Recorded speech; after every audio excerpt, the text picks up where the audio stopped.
Hello friends, ఇవాళ complete episode ఇప్పుడు వీడియోలో చూస్తారు. వీడియోలోకి వెళ్ళిపోతే రాజు మురుగన్తో ఇలా అంటూ ఉంటాడు, చూడు ఈ రోజు నుంచి రూప నా క్యాబిన్లో ఉంటుంది, అక్కడ ఏర్పాటు చేయి అని అంటే ఇక అప్పుడు మురుగన్ ఓకే సార్ అని అంటాడు.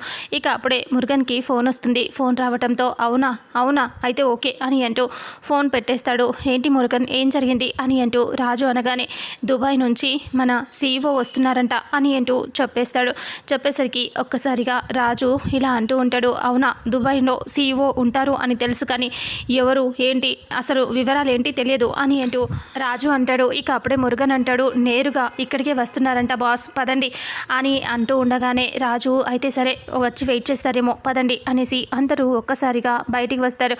అందరూ రాకుండా ఇంకా గౌతమ్, శ్వేత, రేణుక వాళ్ళు మాత్రం లోపలే ఆగిపోతారు. ఎవరు ఈ CEO అని చెప్పి గౌతమ్ అని అంటే ఇంకప్పుడు శ్వేతతో ఇలా అంటాడు, నాకు తెలియదు అని అంటూ గౌతమ్ అంటాడు.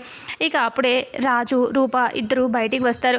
రాజు చాలా సంతోషంగా కనిపిస్తూ ఉండటంతో రూప, ఏంటి రాజు ఇంత సంతోషంగా నేను ఎప్పుడూ చూడలేదు అని అంటే అప్పుడు రాజు అంటాడు, నేను దుబాయ్కి వెళ్ళినప్పుడు ఆయనే ఆ సేటే నాకు ఆ బాసే నాకు చాలా ఆదరణ ఇచ్చారు. అమ్మాయి గారు ఎంత బాగా చూసుకున్నారో తెలుసా, చాలా బాగా చూసుకున్నారు. అంతేకాదు తను చేసిన మేలు అంతా ఇంత కాదు, నాకు ఉద్యోగం ఇచ్చి నన్ను ఇంత స్థాయికి చేశాడు, అసలు స్వార్థం లేకుండా అతను నన్ను ఇంత గొప్పవని చేశాడు అని అంటూ చెప్తూ ఉండగానే ఇక అప్పుడే అవునా రాజు, నువ్వు మంచివాడివి రాజు, అందుకే నీకు అంతా మంచి జరుగుతుంది, ఎవరు చూసినా నీకు మంచి చేస్తారు రాజు అని అంటూ చెప్తూ ఉంటుంది రూప. ఆ రకంగా వాళ్ళు మాట్లాడుకుంటూ ఉండగానే కారు వచ్చి ఆగుతుంది. కారు ఆగగానే రాజు, రూప ఇద్దరు దగ్గరికి పరిగెత్తుకొని వెళ్ళిపోతారు. ఇక అప్పుడు అలా డోర్ ఓపెన్ చేస్తాడు రాజు. ఓపెన్ చేయగానే అందులో నుంచి వైట్ డ్రెస్లో ఒక బాస్ వచ్చి దిగుతాడు. దిగి రాజుని చూసి గట్టిగా హక్ చేసుకుంటాడు. ఇక రాజు బాస్ అని చెప్పి అంటూ రాజు కూడా ప్రేమగా నవ్వుతో బాస్ని హక్ చేసుకుంటాడు. ఇంకా ఎలా ఉన్నారు అని అంటే నేను బాగున్నాను అని అంటూ లోపలికి తీసుకొని వచ్చేస్తాడు. ఇక లోపలికి వచ్చిన తర్వాత స్ట్రైట్గా అలా లోపలికి రాజు, బాస్ వాళ్ళంతా వచ్చేసరికి ఆఫీస్లో స్టాఫ్ అంతా దగ్గరికి వస్తారు. అలా వచ్చేసి ఇంకా అందరూ కూడా అక్కడికి వచ్చేసి మాట్లాడుతూ ఉంటారు.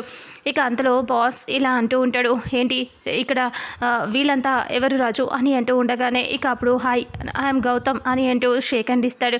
ఇతను ఎవరు అని అంటూ బాస్ అంటే ఇతను మన కంపెనీలో వన్ ఆఫ్ ద పార్ట్నర్ అని అంటే అసలు ఎవరోడికి ఇతన్ని పార్ట్నర్గా చేశారు నాకు చెప్పాలి కదా రాజు అని అంటూ ఉంటే అదేంటి నేను పార్ట్నర్ ఉండకూడదా అని అంటూ దానికి మా బాస్ సంతకం కావాలి, బాస్ పర్మిషన్ కావాలి, అవన్నీ లేకుండా మీరు ఎలా అలా చేస్తారు అని అనేసరికి ఇక అప్పుడే ఇంకా ఎంతమంది బాస్లు ఉన్నారు గౌతమ్ అని అంటూ శ్వేత అంటుంది. మరి ఈవిడెవరు అని అంటూ బాస్ అడిగితే ఇంకా తనని నేనే పెట్టాను అని అంటూ గౌతమ్ అంటే ఇలా ఎవరు పర్మిషన్కి వాళ్ళు పర్మిషన్ లేకుండా ఎవరింతలకి వాళ్ళు వచ్చి ఇలా పార్ట్నర్స్ అయిపోతే సరిపోదు, మా బాస్ ఒప్పుకోవాలి దానికి అని అంటే ఇంకా అప్పుడే గౌతమ్ ఏంటిది ఎంతమంది బాస్లు ఉంటారు అని సీరియస్గా శ్వేత అనగానే ఏంటి శ్వేత భయం వేస్తుందా, ఆ బాస్ ఎవరో తెలిస్తే మెడ పట్టుకొని బయటికి గెంటేస్తారు అని భయంగా ఉందా నీకు అని అంటూ రూప అంటుంది. అలా అనేసరికి ఇక అప్పుడే రూప దగ్గరికి వచ్చి శ్వేత సీరియస్గా ఇలా అంటూ ఉంటుంది, ఏంటి ఎక్కువ చేస్తున్నావు, నీకెందుకు నా విషయంలో మాట్లాడతావేంటి నువ్వు అని అంటూ శ్వేత సీరియస్గా తిడుతూ ఉంటుంది. ఇంకా బాస్ వచ్చినా ఎవరు వచ్చినా నన్ను ఇక్కడ నుంచి కదిలించలేరు, నిన్ను మెడ పట్టుకొని బయటికి గెంటేస్తా అని చెప్పి శ్వేత రూపని మెడ పట్టుకొని బయటికి తోసుకుంటూ వెళ్తూ ఉంటుంది. గౌతమ్ అందరూ అలా చూస్తూ ఉంటారు. రాజు ఏమో శ్వేత వదిలే అని అంటూ ఉన్నా సరే రూప మెడ పట్టుకొని శ్వేత బయటికి లాక్కుంటూ వెళ్ళి గట్టిగా ఇలా తోసేస్తుంది. ఇక అప్పుడే రూప కింద పడబోతుంది. విరూపాక్షి వచ్చి పట్టుకుంటుంది. విరూపాక్షిని చూడగానే అంతా షాక్ అయిపోతారు. విరూపాక్షి అలా సీరియస్గా చూస్తూ ఉంటుంది. ఇక అప్పుడే అందరూ అలా చూస్తూ ఉంటారు. ఇంకా నువ్వేంటి ఇక్కడ అని అంటూ సీరియస్గా శ్వేత అంటుంది. ఇక తల్లి కూతుర్లు ఇలా వచ్చి ఎక్కడ పడితే అక్కడ తిరగటమేనా అని అంటూ శ్వేత అంటుంది. అలా అనేసరికి మాటలు జాగ్రత్తగా రాని అని అంటూ విరూపాక్షి అంటుంది. నా కూతుర్ని తోసేటంత ధైర్యం నీకు అని కోపంగా అనేసరికి ఇంకా నీ కూతురు ఏంటి ఎవరినైనా తోసిస్తా అని చెప్పి శ్వేత అంటుంది. నాకు అడ్డుగా వస్తే ఎవరిని ఉంచను నేను అని అంటూ ఉంటే ఇంకా అసలు ఇలా అంటూ ఉంటాడు, అసలు మీకు జాబ్ ఇచ్చింది ఎవరు అనుకుంటున్నారు అని సీరియస్గా అంటాడు. ఇంకా ఈ కంపెనీకి నాకు జాబ్ ఇచ్చింది, రాజుకి మీ అందరికీ జాబులు ఇచ్చింది ఈ కంపెనీ CEO ఎవరో కాదు, విరూపాక్షి మేడం అని చెప్పగానే ఒక్కసారిగా అంతా షాక్ అయిపోతారు. ఇక శ్వేత, రేణుక అలాగే గౌతమ్ అయితే బిత్రపోతారు. ఇక అలాగే చూస్తూ ఉంటారు. ఇక మేడం ఎంత గొప్ప పొజిషన్లో ఉన్నారో మీకు తెలుసా అని కోపంగా అంటాడు. ఇక అప్పుడే ఇలా అంటూ ఉంటాడు, మేడం గురించి చాలా తక్కువగా మాట్లాడుతున్నారు, మేడం అసలు విషయం తెలిస్తే అని అంటూ ఇలా సీరియస్గా, అసలు రాజు నిన్ను దుబాయ్కి పంపించింది, అక్కడ దుబాయ్కి వెళ్ళిన తర్వాత నీకు ఉద్యోగం వచ్చేలా చేసింది, అక్కడ నిన్ను ఇంత ఫాస్ట్గా అంత పెద్ద పొజిషన్లోకి తీసుకొచ్చింది, ఇవన్నీ మేడమే చేసింది, మేడం వల్లే మీరు ఈరోజు ఇంత ఫాస్ట్గా ఎదగగలిగారు, అన్నిటికీ మేడం నన్ను వెంటుండి మీ ముందు మిమ్మల్ని నడిపించమని చెప్పింది, అందుకే మీకు ఇంత పెద్ద పొజిషన్ని ఇవ్వగలిగాం అని అంటూ ఇంకా మేడం కోసమే మీకు చేశామని చెప్తే అప్పుడు రాజు థ్యాంక్స్ అమ్మగారు అని, థ్యాంక్స్ అమ్మ అని చెప్తాడు.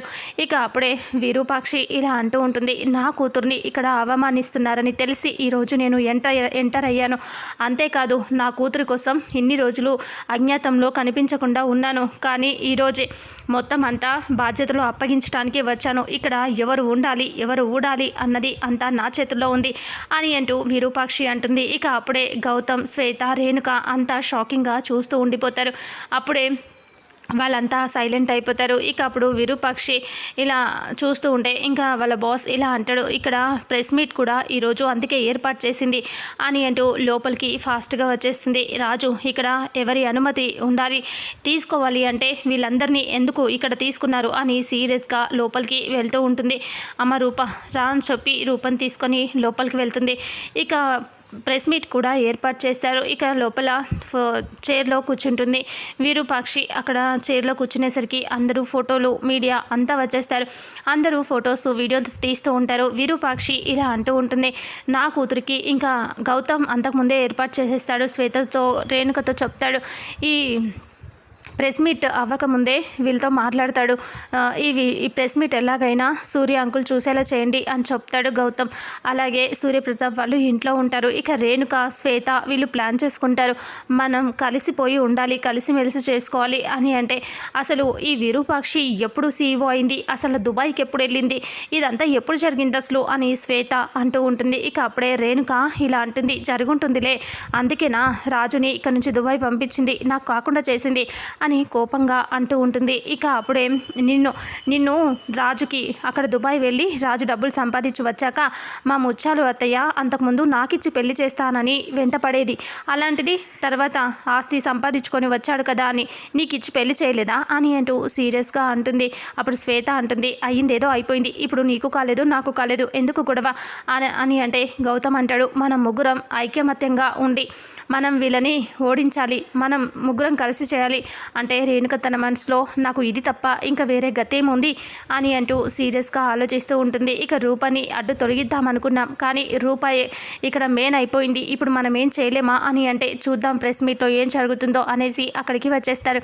అలా ప్రెస్ మీట్ పెట్టినప్పుడు విరూపాక్షిని ప్రశ్నిస్తూ ఉంటారు, ఇన్ని రోజులు మీరు కనిపించకుండా పోయారు, ఇప్పుడు మళ్ళీ CEO అని అంటే ఇంకా నేను ఎప్పుడు కనిపించాలని అనుకోలేదు, ఇప్పుడు కూడా నా కూతురు ఏమైపోతుందో అని భయంతోనే బయటికి పడ్డాను, బయటకు వచ్చానే తప్ప నేను కావాలని రాలేదు అని అంటూ సీరియస్గా అనటంతో ఇక అప్పుడే అంతా కూడా అలా చూస్తూ ఉంటారు. ఇక అప్పుడు విరూపాక్షి ఇలా అంటూ ఉంటుంది, నా కూతురు ఇక్కడ నేను CEO అని చెప్పి తెలుస్తూ ఉంది, కానీ అని ఇక్కడ సూర్యప్రతాప్ కూడా టీవీ ఆన్ చేస్తాడు. అప్పుడు విరూపాక్షిది ఆ ఇంట్లో అందరూ చూస్తూ ఉంటారు. ఇక ఇక్కడ ముత్యాలు వాళ్ళు కూడా టీవీ ఆన్ చేస్తారు.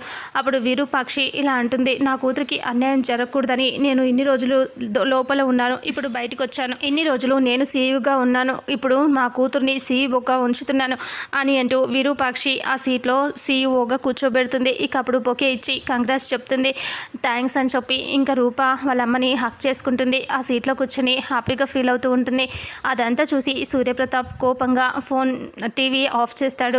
ఇక్కడేమో రూప చాలా సంతోషపడిపోతూ ఉంటుంది. ఇక నా కూతురు ఎప్పుడూ సంతోషంగా ఉండాలి అని అనుకుని ఇంకా మీడియా వాళ్ళు అంతా వెళ్ళిపోయాక రాజు, రూప వీళ్ళు మాట్లాడుకుంటూ ఉంటారు. విరూపాక్షి కూడా అమ్మ అని అంటూ ఇక రూప చాలా ఎక్సైట్తో ఉంటుంది, అమ్మ మీరు సంతోషంగా ఉండాలి, మీ ఇద్దరి కోసమే నేను ఇదంతా చేశాను రాజు అని చెప్తే ఇంకా ఇద్దరు కాళ్ళకి నమస్కారం చేసుకుంటారు. ఇక అప్పుడు విరూపాక్షి అక్కడి నుంచి నేను వెళ్ళొస్తాను అని వెళ్ళిపోతుంది.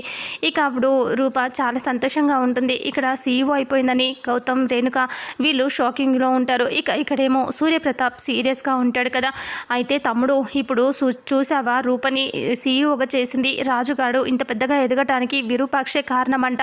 మన ఆస్తి మొత్తం పోయి మొత్తం అదంతా వాళ్ళకి మొత్తం మంచి చేసింది అని అంటూ చెప్తూ ఉంటే, అవునక్క, అయినా ఆ దరిద్రం గురించి ఈ ఇంట్లో మాట్లాడకూడదని చెప్పాను కదక్క, ఎవరు మాట్లాడొద్దు అంటే, రూప కూడా చూసావా తమ్ముడు ఎలా చేసిందో అని అంటే, ఇప్పుడు తల్లి ఎంతో కూతురు కూడా అంతే, వాళ్ళిద్దరూ నా దృష్టిలో లేరు. విరూపాక్షి సీఈఓ అనే పోస్ట్ని ఎరగా వేసి నా కూతుర్ని మొత్తానికి దూరం చేసేసింది. రూపకు కూడా నా మీద అభిమానం ఉండుంటే ఆ పోస్ట్లో కూర్చునేదే కాదు అనేసి కోపంగా సూర్యప్రతాప్ వెళ్ళిపోతాడు. ఇక ఇంట్లో అంతా సీరియస్గా ఉంటారు. ఇక ముత్యాలు వాళ్ళు సీఈఓ రూప అయిందని చెప్పేసి అలా చూస్తూ ఉంటారు. ఇక్కడ రాజు రూప హ్యాపీగా ఉంటారు. ఇక ఇంతటితో రేపు ఇవాళ ఎపిసోడ్ ఎండ్ అవుతుంది. మరుసటి ఎపిసోడ్లో ఏం జరుగుతుందో తెలుసుకుందాం. వీడియోని చూసిన ప్రతి ఒక్కరూ వీడియోని లైక్ చేయండి, అలాగే షేర్ చేయండి. Thank you so much.